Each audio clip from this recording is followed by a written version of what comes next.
Boa noite, amados e amadas irmãs. Sempre estamos felizes por estar na companhia, em primeiro lugar, de Cristo Jesus, porque assim Ele nos diz que sempre estará conosco, e de podermos refletir na Tua Palavra, que é sabedoria e discernimento, e nos orienta em cada procedimento da nossa vida e em cada áreas da nossa vida. Hoje nós vamos refletir em Lucas 12, no versículo 45 e 46, que o Senhor diz assim: Mas suponham que esse servo diga a si mesmo: meu Senhor se demora a voltar, e então comece a bater nos servos e nas servas, a comer e a beber e se embriagar, e o Senhor daquele servo virá num dia em que ele não espera, e numa hora que ele não sabe, e o punirá severamente e lhe dará um lugar com os infiéis. O que nós vemos aqui que está demonstrando esse versículo, esses dois? Que o Senhor é o Senhor, dono de tudo. As ovelhas são do seu aprisco, Ele deu a vida, Ele pagou o preço e Ele vai voltar. E aqui nós somos como servos do Senhor. E aqui ele está citando muito, assim, descaradamente, a obra nossa nas áreas da vida com Deus. As nossas obras que fazemos na casa de Deus, as obras que fazemos em casa, as obras que fazemos no trabalho, a obra que fazemos na sociedade, enfim, em todo lugar. Porque quando somos discípulos de Cristo, nós somos discípulos em qualquer lugar. Então nós faremos sempre as suas obras, boas obras. Por isso que há vários versículos o Senhor nos diz que nós somos luz para que todos possam ver as nossas boas obras. Mas não é essas boas obras que nós vamos ver nesse texto aqui, mas é as boas obras de entender a salvação, de vivenciar essa salvação e de ver o quanto essas boas obras de levar o Evangelho para todos aqueles que conhece ou que não conhece faz uma grande diferença na vida das pessoas. Essa é a maior boa obra. Você ser dispenseiro da palavra de Deus e ser o discípulo que vai fazer a obra em todo o tempo. Mas nesses versículos a gente diz assim e imagina no pensamento desse servo. Mas suponho, narrando a história, que esse servo diga assim mesmo, diga para si mesmo: bom, o meu Senhor demora a voltar, então eu não tenho que ter cuidado, não tenho que ter zelo, não tenho que fazer as coisas com responsabilidades, porque Ele não está perto, Ele não vai ver. Aí ele começa a bater em um, bater no outro, começa a se embriagar, começa a beber demais. E o Senhor daquela vinha um dia vai chegar, só que ele não sabe a hora que ele vai chegar. Ele nunca está esperando, porque ele está completamente atraído e distraído para as outras coisas. Não é nem para o compromisso que ele foi chamado. Ele está fazendo o que dá-lhe na cabeça. E muitas vezes nós podemos ir pelo mesmo caminho. Não percebemos que estamos indo pela nossa cabeça. E o que acontece aqui? Quando nós vamos falar boas obras, em primeiro lugar, nós pensamos que é a igreja. Mas não é a igreja, é todo lugar. Mas principalmente essas boas obras têm que nascer em nosso coração. E o maior território onde nós vamos trabalhar essas boas obras é no nosso lar, na nossa família. Vai ser o nosso primeiro canteiro, onde nós vamos plantar a semente, onde nós vamos cuidar e cultivar dessa semente do Evangelho e fazê-la prosperar e ficar tão grande como é um grão de mostarda, onde todos vão poder ficar junto conosco, deliciando da nossa presença, porque hoje temos o Espírito Santo de Deus e traremos conforto para essas almas. Ser o sal, não deixar essas almas deteriorar. Se elas chegam cansadas, a gente apoia com um abraço, com aconchego, com carinho, com um bom ouvido, Se ela chega sedenta, nós temos a palavra para poder dar esse alimento. Se ela chega com sede, podemos suprir com a palavra de Cristo. E também todas essas áreas fisicamente. Então seremos, como eu sempre digo, uma árvore frondosa, onde todos podem deitar debaixo da nossa sombra e se sentirem acolhidos. Mas voltando em boas obras na igreja, sabia que a igreja pode ser um lugar perigoso, porque você pode querer crescer lá, você pode querer ser mais que os outros. Porque aqui esse homem, a gente viu que nesse versículo ele era bom enquanto ele estava sendo, não vamos dizer vigiado, mas monitorado pelo seu patrão, pelo seu dono. A hora que ele se ausentou e viu que estava demorando, o que ele podia fazer? Fazia de qualquer jeito. E muitas vezes a gente pega com amor as coisas do Senhor.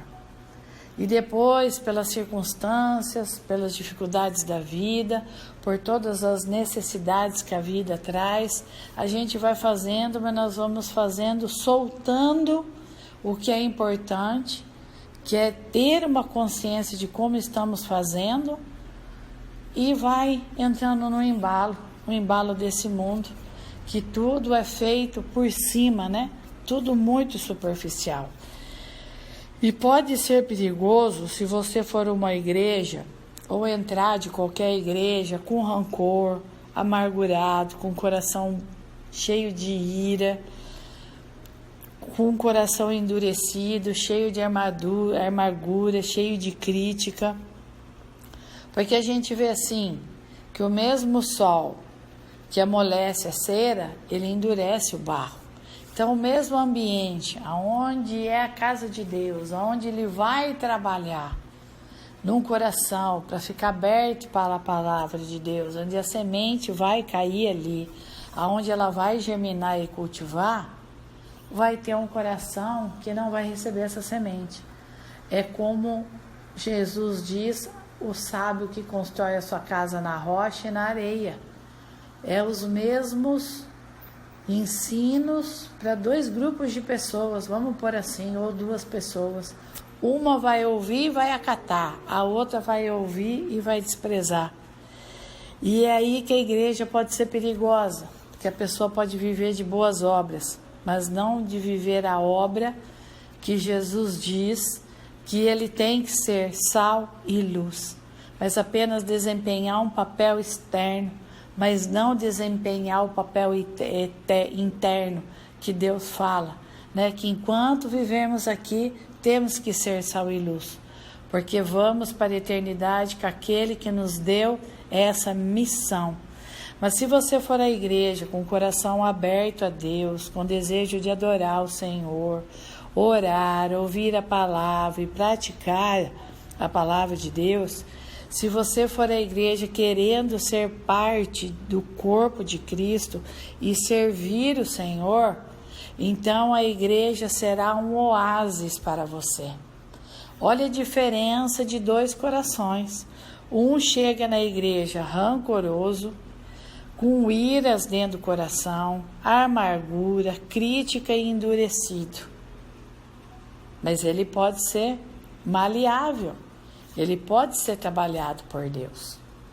Mas também sabemos que a palavra pode não entrar, porque esse coração está enrijecido.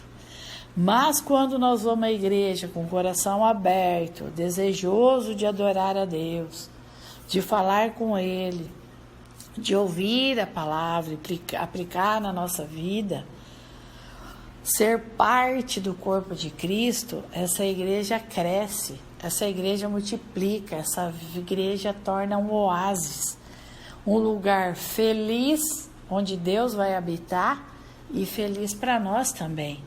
Então será um lugar, como volto a dizer, com grande frescor, será um lugar abençoado. E Jesus contou essa história do empregado fiel e do empregado infiel, posto à prova enquanto o seu mestre estava fora. E a mesma coisa é nós, no dia de hoje. Hoje o nosso mestre não está conosco fisicamente, ele já se foi. Mas ele teve um tempo lá atrás que estava fisicamente com os discípulos. Mas quando ele foi com João, Tiago e Pedro no Monte da Transfiguração, o que aconteceu com os discípulos que ficaram lá embaixo? Nem o endemoniado conseguiram tirar. Porque quando Jesus voltou e tirou o demônio daquele moço, Jesus disse só com jejum e oração, coisa que eles não estavam praticando. Era apenas apóstolos numa prática externa, mas de apóstolo na prática interna não tinha. Então aqui a gente vê do servo fiel e do servo infiel. E falando do empregado infiel, Jesus disse: mas suponho que esse servo diga a si mesmo: o meu senhor vai demorar, então eu vou viver do jeito que eu quiser. Como que pode isso? E começa a fazer tudo que ele quiser. Então ele não é um servo. Ele precisa aceitar Jesus como seu salvador para servir. Porque um servo fiel, ele não vai mudar de postura. Ele não vai brigar, ele não vai se embriagar, ele não vai bater em ninguém. Porque ele já foi contagiado com a presença do seu servo, do seu Senhor. Ele reconheceu que ele é servo. E hoje ele tem obrigações para com o seu Senhor em amor, em desejo, em prazer. E as suas práticas são, dentro desses sentimentos, a coisa mais gostosa de fazer. Não é peso, não é jugo, não é dor. E o Senhor daquele servo um dia virá e vai falar para ele: olha, eu não conheço você. Infelizmente, aparta de mim, porque eu não conheço você. E será que a ideia de Cristo voltar para nós que somos cristãos, de verdade, genuíno, essa verdade vai encher o nosso coração de ansiedade e de emoção e de alegria. Mas aqui é uma ansiedade boa, porque você anseia ver o Senhor. Não é aquela ansiedade que vai te desesperar, que vai te deixar sem dormir, que vai te levar à preocupação. Não, é uma ansiedade gostosa, porque você sabe para quem você está servindo, com quem você está caminhando e com quem você vai encontrar na eternidade. Então o seu coração tem um coração motivado de emoção e de alegria. Se for assim, isso mostra que você está com Cristo já aqui e será um bom servo fiel. Por outro lado, mas podemos avaliar que pode ter outro grupo de pessoa que, ao saber que o Senhor vai retornar, pode ter um coração preocupado, pode ter um coração cheio de ansiedade, mas essa ansiedade não está trazendo tranquilidade, está trazendo medo. Não está trazendo descanso, refrigério, está trazendo pavor. E isso talvez revela que você não está bem espiritualmente. Você precisa rever como está o seu interior, como está a sua vida com Deus, que tipo de servo você está sendo nessa terra.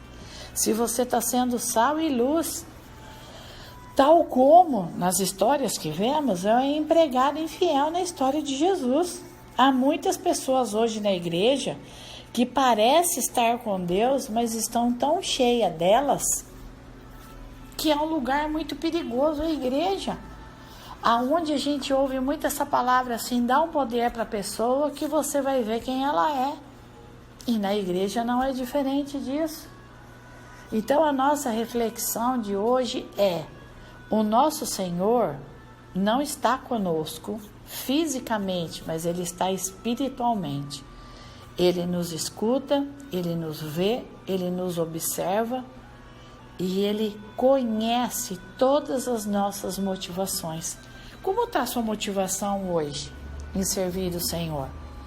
Mas não só na igreja, no seu lar com aqueles que Ele te deu, no seu trabalho com aqueles que Ele te deu, na igreja com aqueles que Ele te deu, na sociedade com aqueles que Ele te deu, que são colegas, amigos.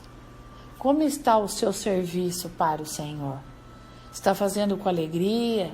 Está fazendo com satisfação? Está fazendo com desejo? Ou você está simplesmente fazendo por fazer? Porque se estamos fazendo por fazer, quando chegarmos perto do Senhor, nós vamos ouvir aquela palavra: não vos conheço, não sei quem são. Mesmo que vocês, ele pode até citar, né? Fizeram práticas pela minha palavra, fizeram curas no meu nome, expulsaram demônios e fizeram o que eu ordenei, mas eu não vos conheço, porque a prática era externa, mas a prática do Evangelho não era interna, ela não estava na tua vida. Então, que nós não sejamos esse servo infiel, mas que nós sejamos o servo fiel, porque o amor de Deus inunda nossa alma, nosso coração, e nós vamos ser os ajudadores, os trabalhadores, os dispenseiros para o Senhor, aonde Ele possa achar em nós graça, que Ele deu, e Ele olhe e veja: eu tenho graça, minha graça está na vida desse homem, e que Ele possa se alegrar com a nossa presença, que levemos ao Senhor um aroma suave, bom e agradável, que é como levamos a nossa vida. E se levamos diante do ensino, da orientação e da direção da sua palavra, vamos ser para Ele servos, filhos agradáveis a Ele. Mas se não, Ele nem irá compartilhar a eternidade conosco, porque nós não iremos conseguir entrar, porque as nossas obras eram externas, mas não internas.